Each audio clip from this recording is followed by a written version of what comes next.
ترتیب دیا ہوا ہے۔ حضرت فاروق اعظم رضی اللہ تعالیٰ عنہ نے بچی کے سر پہ ہاتھ رکھا اور بہو بنا کے وقار دیا، وقار۔ اسی حضرت عمر کی بہو کے گھر میں پھر جو پوتے پیدا ہوئے ان کا نام حضرت سالم ہے رضی اللہ تعالی۔ یہ وہی بزرگ تھے کہ جب طواف کعبہ کر رہے تھے تو شان بن عبد الملک خلیفہ آیا اور آگے کہنے لگا بابا جی آپ کے بڑے میں نے قصے سنے ہیں پرہیزگاری کے، تو میں حاضر خدمت ہوا ہوں حج کے موقع پر طواف کرتے ہوئے، کہ حضور میرے لیے کوئی حکم ہو تو بتائیے۔ تو حضرت سالم فرمانے لگے خدا کے گھر میں کعبے میں بھی کھڑے ہو کے تجھ سے سوال کروں، یہاں آ کے بھی تجھ سے سوال کروں؟ کہنے لگا چلو باہر آتے ہیں تو بات کرتا ہوں۔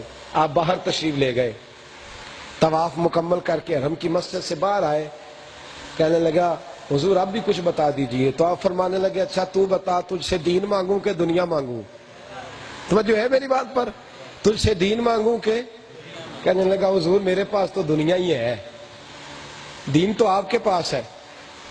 فرمایا اچھا پھر تو کہتا ہے میں تجھ سے دنیا مانگوں؟ یہ کہہ کے رخ پلٹا، فرمانے لگے او بھائی دنیا تو میں نے اس سے کبھی نہیں مانگی جس نے بنائی ہے، اس سے نہیں مانگی تو تجھ سے کیا مانگوں؟ دنیا نہیں میں مانگتا۔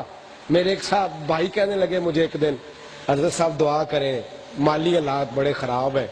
میں نے کہا وہ چیز اللہ سے مانگ کے لیتے ہو جو رب نے کافر کو بغیر مانگے دی ہوئی ہے، وہ دولت جو بغیر مانگے اللہ نے کافر کو دے دی وہ مانگتے پھرتے ہو۔ خدا سے وہ چیز مانگو جو ایسی نایاب ہو جو کافر کو اور خدا کے نافرمان کو نہیں ملتی، وہ ہے اللہ کا قرب اور رسول اللہ کا پیار صلی اللہ علیہ وسلم۔ اب میں بات ختم کر رہا ہوں، ایک دو بات اپنے پلے باندھیں۔ یہ جو ہم کھو گئے ہیں نا، ہمیں خبر ہی نہیں رہی خدا کی رسول کی، ان چیزوں سے تھوڑا واپس پلٹیں، اپنے اندر یہ خوبی پیدا کریں۔ اسلام نافذ ہونے سے صرف ہمارا میرا اور آپ کا نہیں فائدہ، اسلام نافذ ہوگا تو کافر کا بھی فائدہ ہوگا۔ تو جو ہے میری بات پر، اسلام ذمہ کے کافر کتنے زبردست حقوق بیان کرتا ہے، زبردست، اس سے غیروں کا بھی نفع ہوگا۔ میرے عزیزو پاکستان کے اصول کو سمجھیں، دو قومی نظریے کو سمجھیں۔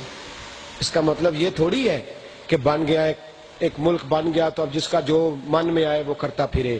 جو لیڈر آپ کے پاس ووٹ لینے آتا ہے اسے کبھی پوچھے تو صحیح، اس سے کبھی سوال تو پوچھیں کہ تجھے اپنے دین کی ضروریات کا بھی پتہ ہے کہ نہیں؟ تو اپنے لیڈر کا نام لیتا ہے، تو بڑے لقب لگاتا ہے، قائد جمہوریت تو قائد عوام تو یہ تو وہ، اور نبی پاک صلی اللہ علیہ وسلم کا نام لیتا ہے، تجھے ڈھنگ سے لینا ہی نہیں آتا۔ تجھے اپنے حقوق کے قصیدے پڑھنے ہوں تو ٹی وی پہ گونجتا ہے، اور سورۃ اخلاص تو کہتا ہے مولوی دین کا ٹھیکیدار ہے، آتی سورۃ اخلاص بھی نہیں۔ ان سے کبھی پوچھ لیا کریں، انہیں جھنجھوڑا کریں، اور یاد رکھیں اگر آپ ظلم کے سامنے ڈٹ نہیں سکتے تو ظالم کے مددگار تو نہ بنے۔ ڈالنے چلے، میں نے کہا میں نے نہیں کبھی ووٹ ڈالا، خشک آدمی ہوں تو میں نہیں جاتا۔ کہنے لگے ووٹ قوم دی امانت ہے، تو میں کہ بھائی مانو دے دیں امانت، امانت ہے تو امانت دار کو ملے گی۔ کیا خیال ہے آپ کا؟ ووٹ قوم کی امانت ہے، کس کو ملے گا جی؟ اس کو دے دیں جو کھا جائے ووٹ کو۔ تو میں کسی سیاسی پارٹی سے 1% بھی متفق نہیں جو اس وقت پاکستان میں کام، 1% بھی نہیں۔ ہم اس سے متفق ہوں گے جس کے سیدھے ہاتھ میں قرآن ہوگا اور دوسرے ہاتھ میں رسول اللہ کا فرمان ہوگا۔ اور یہ جو آپ کو شور کرتے ہیں نا جی کون سا دین نافذ کریں، کون سا فرقے بڑے جھوٹ بولتے ہیں۔ کسی فرقے کے اندر شراب پینا جائز نہیں، کسی فرقے کے اندر جھوٹ بولنا جائز، کسی فرقے میں زنا کرنا جائز، کسی میں بددیانتی کرنا جائز۔ دین جو نافذ کرنا ہے وہ اصولی طور پر متفقہ ہے، اس میں کسی جگہ کوئی اختلاف، کوئی مسئلہ نہیں کسی قسم کا، کوئی ایسا ایشو نہیں۔ یہ جھوٹ بولتے ہیں اور قوم کو گمراہ کرتے ہیں، ایسی کوئی بات ہی نہیں ہے سرے سے۔ اس لیے میرے عزیز پاکستان کا مطلب کیا؟ لا الہ الا اللہ محمد رسول اللہ صلی اللہ علیہ۔ 14 اگست آئے تو اپنے بچوں کو سمجھائیں، سنائیں۔ اور آپ کو پتہ نہیں یہ دھرتی پیاری کتنی ہے۔ میرے نبی پاک صلی اللہ علیہ وسلم سینے کے بٹن کھول کے اس طرف منہ کیا کرتے تھے اور حضور ٹھنڈی سانس لیتے تھے، فرمایا کرتے تھے یہاں سے مجھے ٹھنڈی ہوا آتی ہے۔ اس لیے اقبال نے کہا تھا میرے عرب کو آئی ٹھنڈی ہوا جہاں سے، وہی میرا وطن ہے۔ وہی میرا. یہ دھرتی بڑی پاک دھرتی ہے. اس دھرتی پہ اللہ کے قابل قدر اولیاء ہو گزرے. حضرت مولا علی سے کسی نے پوچھا تھا آپ کو آب و ہوا کون سی پسند ہے؟ فرمایا جو ہندوستان کی آب و ہوا ہے. یہ دھرتی بڑی قابل قدر دھرتی. اس نے اسلام کے جرنیل پیدا کیے. میں نے تو سعودی عرب میں ایک صاحب سے کہا تھا, وہاں گفتگو ہونے لگی تو سعودی گورنمنٹ کی حمایت کرنے لگے بڑی ٹکا کے, اور ہم پہ بڑے فتوے بھی دینے لگے. تو مجھے کہنے لگے جی یہ آپ اس طرح کرتے ہیں, یہاں تو اس طرح ہوتا ہے. میں کہہ دیا سی ایڈے ہی نہیں چنگی تو ساڑھے کو فوج کیوں لیندے ہو پائے. سمجھ آئی بات کی؟